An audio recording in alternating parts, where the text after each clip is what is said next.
Fala, Doc, tudo bem? Hoje nós vamos estar tendo a aula sobre meningites dentro do nosso módulo de neurologia dentro da MedSimple. Vamos ver sobre esse tema tão temido dentro da população de maneira geral. Nós vamos estar abordando a definição, primeiro, sobre o que é meningite, a clínica, ou seja, como se apresenta o paciente, quais exames que nós vamos pedir e nós vamos ver dentro das etiologias o tratamento adequado para cada uma delas. Vamos começar pela definição. A definição de meningite é a inflamação das meninges, comprovada por pleocitose no líquor. O que a gente tira já dessa definição? Primeiro, não fala nada sobre infecção.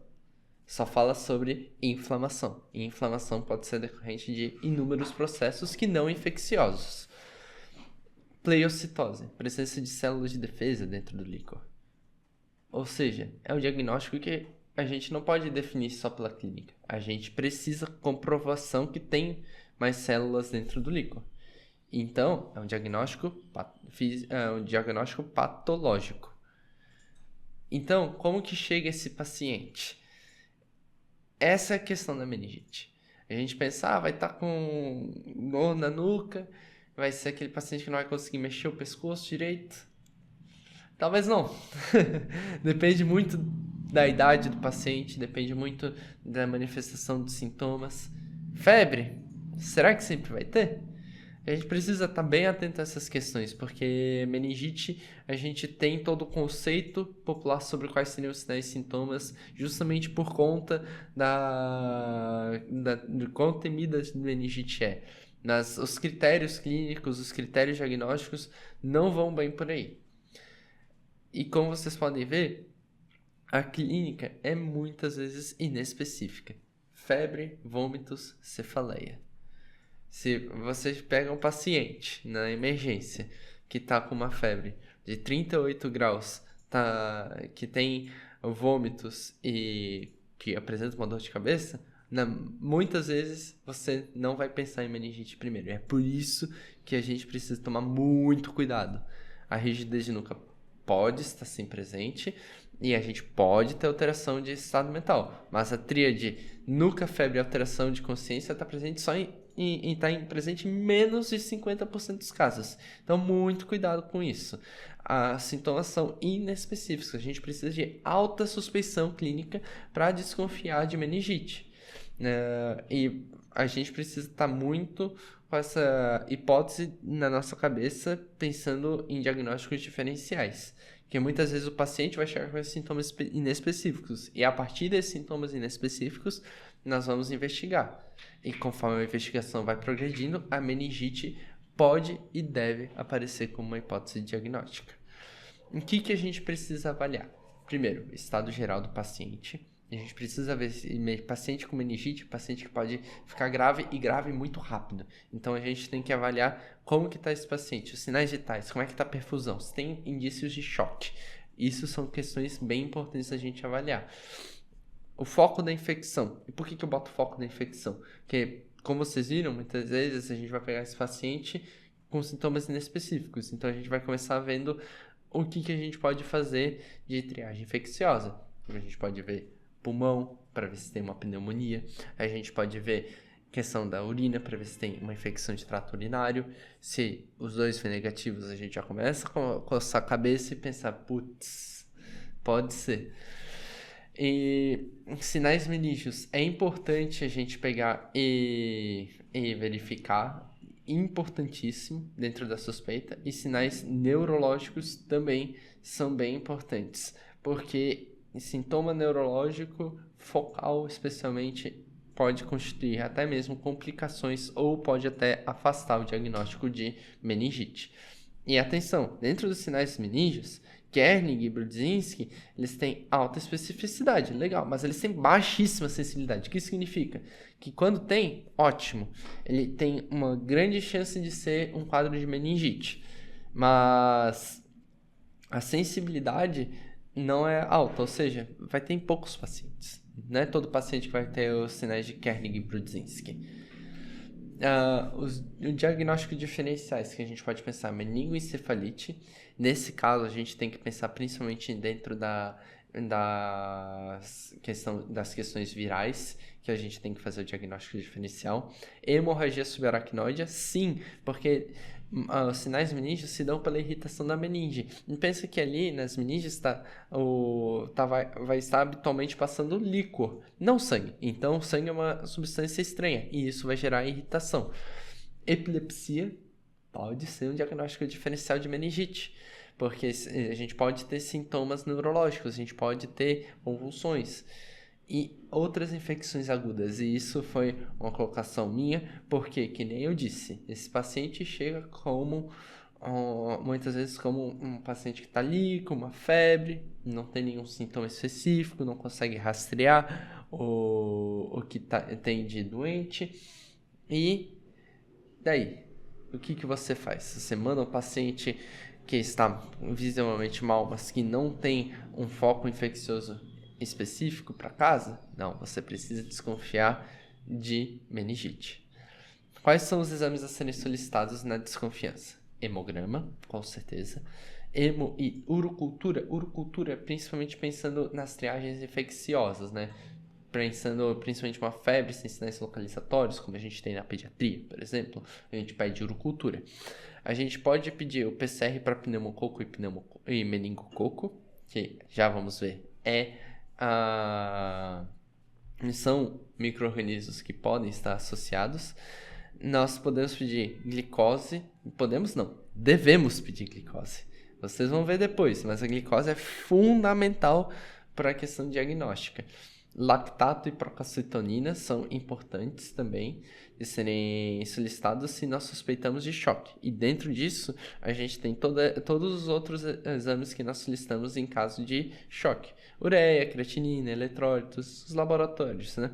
E a gente pode fazer o swab de nasofaringe para a cultura de meningococo em suspeita dessa. Mas é claro, falou de meningite, tem que pensar em punção lombar. Ela é o exame fundamental a ser solicitado.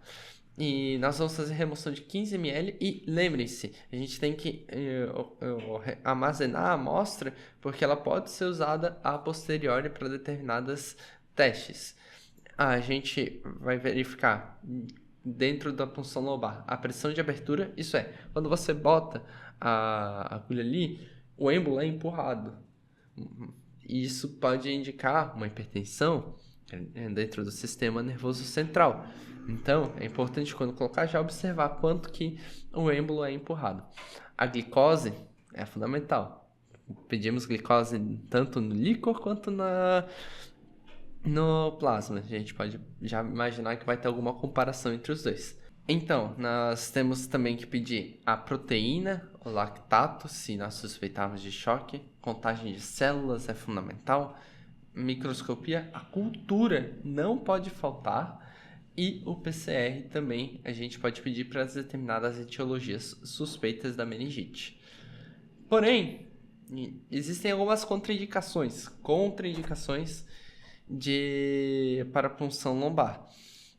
Como, por exemplo, sinais focais, massa intracraniana, papiledema, a gente precisa fazer uma tomografia ou ressonância magnética para excluir o risco de herniação, que pode estar presente nesses casos, né? E a partir do momento que a gente tem o risco de herniação, a gente pondera o risco-benefício na questão da punção lombar. A coagulopatia deve ser corrigida antes da punção lombar também. Porque pensa, você está expondo um tecido nobre com a punção lombar. Então, se o paciente tem uma coagulopatia, esse tecido pode não haver cicatrização e esse tecido pode ficar exposto. Então, é importante corrigir as coagulopatias conhecidas antes de fazer a punção. E as etiologias? Aqui que o negócio começa a complicar um pouco. Nós temos as três principais: viral, estreptocócica e meningocócica. Se nós formos estudar mais a fundo, dentro da população pediátrica, nós podemos ter Haemophilus influenza, a gente pode ter dentro de uma população específica, uma competente pseudomonas. Porém, dentro do escopo da aula, nós vamos abordar as principais. E no final, a gente vai ter uma pincelada sobre a fúngica e a asséptica. Meningite viral é a mais comum da infância. E em adultos, ela comete principalmente jovens de 20 a 40 anos de idade. Tem vírus conhecidos: herpes simplex, enterovírus e herpes zoster. Se nós formos pegar esses 3 vírus, nós vamos ver que a maioria da população mundial já teve contato com algum desses vírus. Isso fala o volume sobre quão importante que é a barreira hematoencefálica na proteção da questão da meningite. Porque são vírus que são muito comuns de terem e ainda assim nós não temos uma quantidade de casos que seja compatível com o número de contatos com esses vírus. De maneira geral, ela é indiferenciavelmente e clinicamente da bacteriana, isso é bem importante. Não queira fechar diagnóstico de meningite bacteriana ou viral sem ter a coleta do líquor. Isso não vai dar certo e isso pode fazer com que haja postergação da antibiótico terapia adequada e com isso a gente pode levar a um pior prognóstico do nosso paciente. Nem sempre a meningite viral vai ter febre e geralmente ela não altera o status de consciência. E isso faz diferencial com outras patologias que não meningite, principalmente pensando em encefalites herpéticas, por exemplo. O líquor na meningite viral, nós vamos ver a pressão de abertura sendo normal, o líquor vai ser de aspecto límpido e claro, a celularidade vai estar aumentada, com predomínio linfocitário. A gente pode ver proteínas levemente aumentadas e também glicose do líquor levemente diminuída ao normal. E aqui é que entra aquela questão da glicose. Por que a gente pede glicose no paciente com suspeita de meningite? Porque existe um balanço entre glicose do líquor e glicose do plasma. E a gente verifica eles dentro da meningite. E isso é importante para a gente poder fazer o diagnóstico diferencial delas. E com esses exames, a gente pode fazer a solicitação de PCR para os painéis virais dos vírus de etiologia principal da meningite viral. E o tratamento? Esse é o problema, porque na meningite viral não adianta atacar antibiótico. Não vai ter azitromicina que resolva meningite viral. Nós precisamos parar com antibiótico terapia empírica. Podemos usar a ciclovir? Existem algumas evidências que mostram que talvez ele tenha algum efeito dentro da meningite herpética, mas é uma evidência muito limitada ainda. Então é muito questionável o uso de aciclovir dentro da meningite herpética. E dentro das outras, muito menos. Então, o tratamento que a gente faz é basicamente suportivo. Nós fazemos analgesia, reposição de fluidos e nós atentamos para a progressão de encefalite herpética. Porque a encefalite, sim, ela pode causar danos graves ao paciente. Então, é importante a gente ficar bem atento à questão de novos sinais e sintomas do paciente com meningite viral. E a meningite pneumocócica? Bom, ela é dada pelo famoso pneumococo, nosso gram positivo, o Streptococcus pneumoniae. Como assim? Ele não é o da pneumonia? Bom, ele é o da pneumonia, mas ele também está envolvido com meningites, nesse caso. Até porque tem a história clássica da infecção por contiguidade. O paciente que é colonizado pelo pneumococo tem uma maior chance de desenvolver uma meningite pneumocócica. Ela é a segunda meningite mais comum da pediatria e nos adultos acomete principalmente a partir dos 50 anos de idade. De sinais e sintomas, nós temos os mais comuns, especificamente mais comuns na pneumocócica, ou seja, não é nem que eles são mais comuns de ter dentro da pneumocócica, não, são sintomas que nem necessariamente vão estar presentes dentro da pneumocócica, mas que se eles estão presentes, a gente pode até especular que eles possam estar mais relacionados com o pneumococo. São as crises epilépticas, sintomas focais e redução na escala de Cohen de Glasgow, ou seja, redução do nível de consciência. Essas são questões que parecem se relacionar um pouco mais com a meningite pneumocócica, mas de novo, né, nem sensível nem específico. A gente não pode fechar diagnóstico etiológico sem o líquor. E nós temos também aqui a mais temida, aqui a meningite meningocócica. Essa aqui é cruel. A Neisseria meningitis é uma bactéria gram-negativa e tem 12 sorotipos. Os mais comuns são A, B, C, W, Y. Nós temos vacinas para esses sorotipos que estão mais bem explicadas dentro da aula de imunizações no módulo de pediatria da MedSimple. Essa é a meningite bacteriana mais comum da pediatria. E ela se dá em menores de 5 anos e, em especial, em lactentes de 3 a 12 meses. Por quê? Porque não deu tempo de fechar o ciclo de imunização. Então, aqui é fundamental se atentar a isso. Pacientes imunizados e não imunizados. Porém, nos últimos anos, nós temos aumento de casos em adolescentes e jovens adultos. E a história clássica também é a mesma do pneumococo, o paciente que já é colonizado. E o meningococo é danado, não vai sumir da orofaringe até terminar o tratamento. A meningocócica, ela tem algumas características importantes. E aqui eu chamo bastante atenção, principalmente porque tem riscos da meningocócica por uma progressão muito rápida. A racho cutâneo é uma questão que pode estar presente, e principalmente o racho cutâneo purpúrico. E isso pode levar a sepse, e isso pode ser um indicativo que a gente está levando, o paciente está indo a sepse.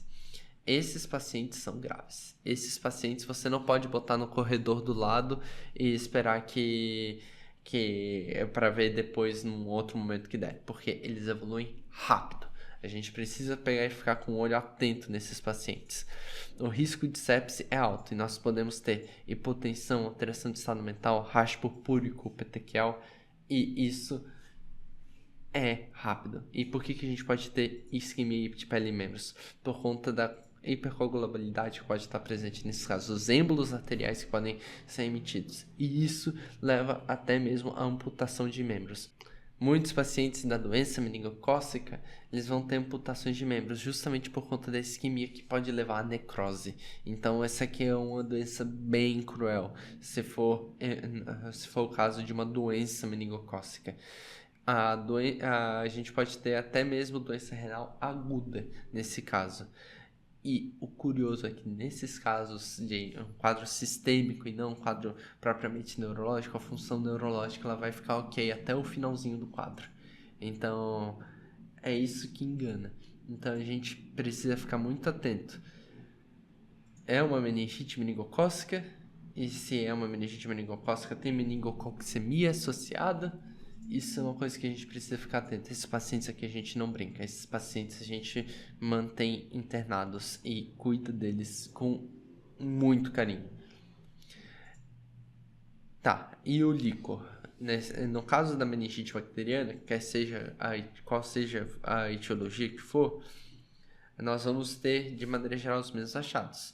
Lembre, bactéria produz uma infecção. E a infecção bacteriana, nós temos que lembrar lá da imunologia e lembrar o que uma infecção bacteriana ativa. Então, nós vamos ter uma pressão de abertura aumentada aqui, nós podemos ter um líquor de aspecto turvo purulento, por conta do pus que pode ser produzido. Nós temos celularidade aumentada, tipicamente maior que 100, com predomínio de neutrófilos. Ó a imunologia aí. Proteínas elas vão estar aumentadas, e a relação entre a glicose do líquor e plasma e a glicose do líquor está bem diminuídas por conta do consumo deles por parte das bactérias. No momento que a gente vê isso, a gente já pede o PCR de meningococo e pneumococo. E o tratamento? Logo depois da punção lombar. Funcionou. Vê o aspecto do líquor, já faz antibiótico e a gente começa de maneira empírica. A gente pode começar com a cefalosporina de terceira geração, com 2 gramas de 12 em 12 horas. E acima de 60 anos, nós vamos adicionar amoxicilina de 2 gramas de maneira intravenosa de 4 em 4 horas. Aqui só vale uma ressalva. 2 gramas, segundo o consenso do Reino Unido com a Irlanda, de 2016. A vigilância em saúde do Brasil, o Guia de Vigilância em Saúde do Brasil, ele de 2022, ele recomenda 4 gramas de ceftriaxona de 12 em 12 horas.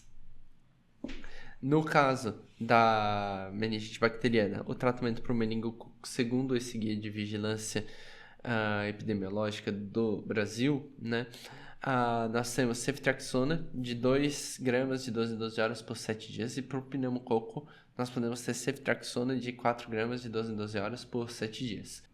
Outras opções que nós podemos pegar e utilizar incluem a cefotaxima, também uma cefalosporina de terceira geração. E no caso de resistência a essas, que a gente já vai ter pedido também, junto com a cultura, já vai pedir o teste de sensibilidade a antibióticos, nós vamos usar a vancomicina. Essa é uma doença para ser tratada hospitalar, é uma doença para ser tratada em UTI.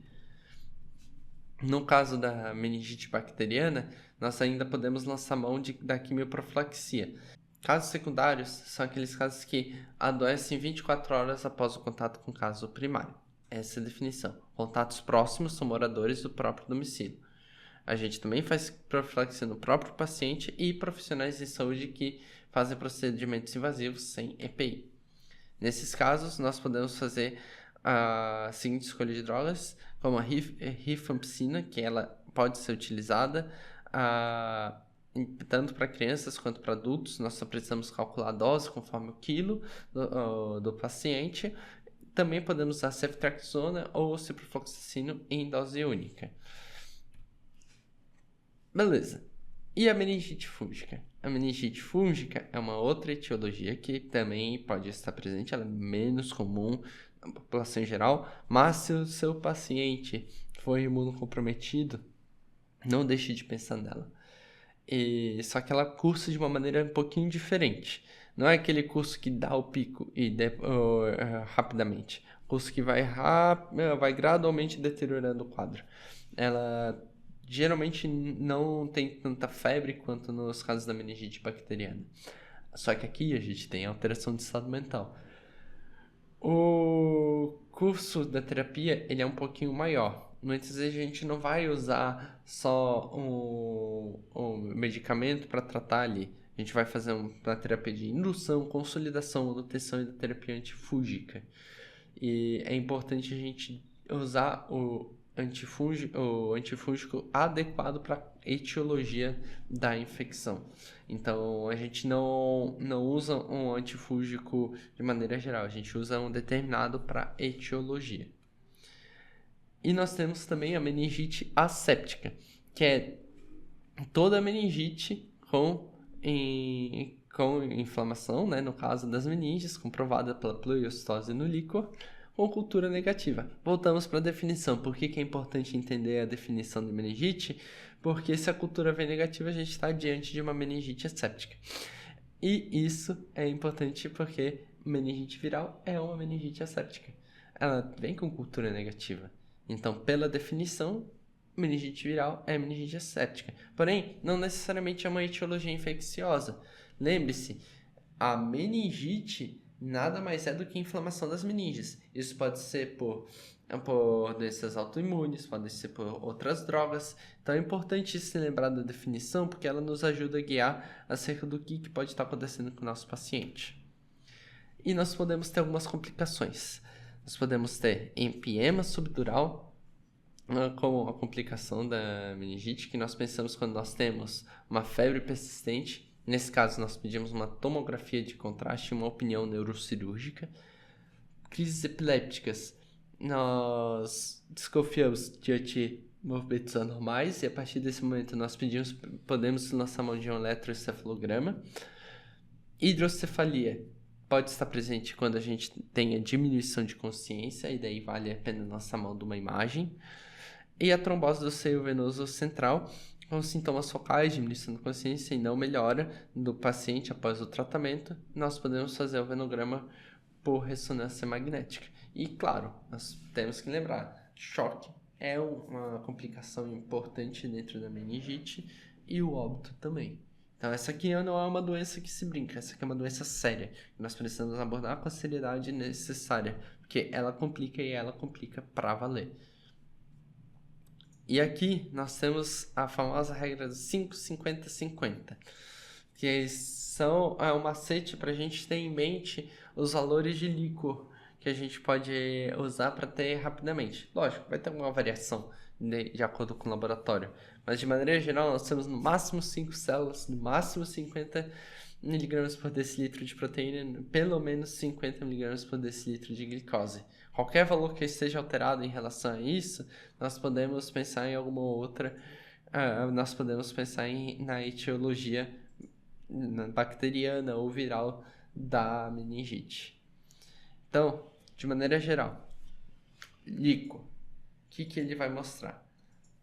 Na meningite bacteriana, ele vai ter uma pressão de abertura aumentada, aspecto turvo, células aumentadas com predomínio neutrofílico e proteína aumentada, e também podemos ter uma glicose diminuída. Na viral, nós vamos ter normal ou levemente aumentada a pressão de abertura, aspecto límpido, células vão estar aumentadas, porém com predomínio linfocítico. A proteína pode estar levemente aumentada e a glicose ou vai estar normal ou vai estar levemente diminuída. Essas alterações na viral não são tão drásticas. Na fúngica, nós podemos ter aumentada a pressão de abertura. Nós temos aspecto turvo límpido também. Nas células, elas vão estar aumentadas, porém com predomínio linfocítico. E a proteína vai estar aumentada também. A glicose pode estar diminuída. Qual que é o antibiótico indicado para o tratamento empírico?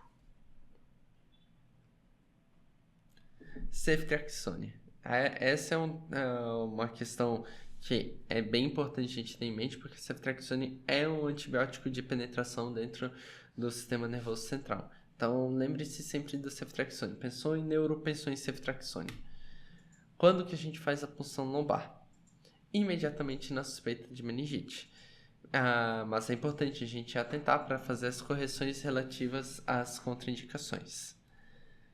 Na prática, GTU, homem, 26 anos, chega com queixo de dor na nuca. Paciente relata febre de 39 graus há 3 dias, com cefaleia holocraniana associada a congestão nasal e vômitos sem náuseas. Refere que fez uso de antibiótico recente para amidalite, porém não completou o ciclo do tratamento. Paciente colonizado.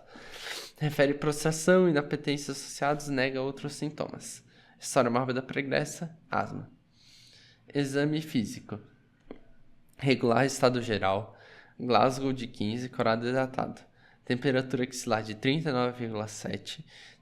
Tempo de enchimento capilar de menos de 2 segundos, pulsos radiais e cheios simétricos, escuta cardíaca normal, escuta pulmonar normal, abdômen sem particularidades, oro e oto sem particularidades e ausência de sinais meningos. Foi-se pensado que poderia ser uma questão da asma, porque esse paciente estava com... Aqui, se vocês forem voltar, esse paciente, ele tem essa asma e tem essa prostração, inapetência, então pensou-se que poderia ser isso. Foi solicitado no raio-x que não apresentou particularidades. Por que faz isso? Porque a asma pode aparecer uma condensação que na verdade é só um excesso de secreção. Então, faz a bombinha para asma, solicita o raio-x para abrir e ver se tem. Hemograma e parcial de urinas foram solicitados também para triagem infecciosa. O hemograma veio com uma leucocitose com desvio à esquerda, o que indica infecção. O parcial de urina vem sem particularidades. É um paciente prostrado, um paciente que não está bem, está irregular em estado geral. Então, a gente não pode mandar para casa. É um paciente que, apesar dos sintomas inespecíficos, nós precisamos continuar investigando. Qual que é o próximo passo? A punção lombar. punção lombar veio com líquor turvo, com pressão de abertura aumentada, as proteínas estão aumentadas, celularidade aumentada, predomínio de neutrófilos, glicose diminuída. Realizada internação hospitalar para tratamento, 2 dias depois, cultura demonstra crescimento de Neisseria meningitis. Então, é assim que chega o paciente. Esse paciente chegando ali, você desconfiaria de meningite? É uma questão para a gente pensar. Dentre as alternativas abaixo, qual está correta sobre a epidemiologia da doença meningocócica? A transmissão de Neisseria ocorre predominantemente no domicílio. Menores de 5 anos de idade são os mais frequentes portadores do agente etiológico da orofaringe. A ocorrência de doença meningocócica é sazonal, predominando nos meses quentes e úmidos. A patogenicidade e efetividade da Neisseria meningitis são altas.